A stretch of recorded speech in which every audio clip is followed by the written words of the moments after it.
Let's talk about your first book, Let's Lead. Can you describe the Let's Lead philosophy? Yeah. So I wrote that book at the end of a very long career in the government.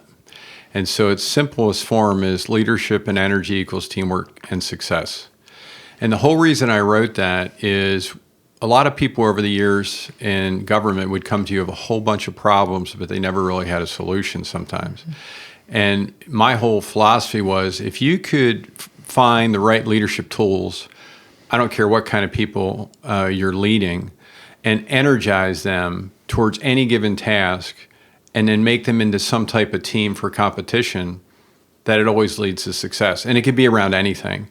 And so I like simple better than complex. And so that's the way I look at it. And that's what Let's Lead, the entire book was written about. How do you create energy on a team? It could be different. I mean, for age groups, it's all different. Give you a perfect example, and I think I put this in the book, is if you have a guy my age and you're the boss and you just send an email saying, hey, thanks, Bob, I appreciate everything you did, that man or woman is not going to appreciate that, I think, as much as you walking down the hall, walking into their unit, sitting down with them for 5 minutes, having a conversation and shaking their hand.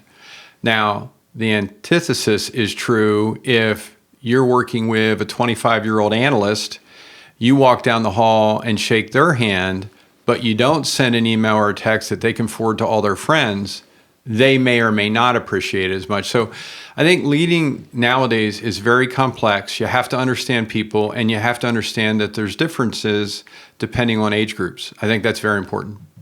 You talk a lot about trust when it comes to leadership and teamwork. How critical is trust to building a team? I mean, trust is everything. If somebody doesn't trust and respect you, and I'd put those side by side, I don't care what your authority or where your rank is in the company or the team you're leading, they're not going to respond to you in the way that they're going to respond to somebody that they actually trust, love, respect, and want to do good for.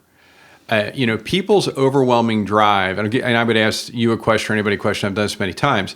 I mean, when you woke up this morning, you didn't want to finish second, did you? Like, No. You don't get up and go, gosh, I just can't wait to finish second. Never. I can't wait to get beat, right? So it's a natural instinct in a human that you want to win. You want to be first. And so that all falls back to Let's Lead. And driving that energy, natural energy a lot of time, and focusing it in a specific direction, it just leads to success.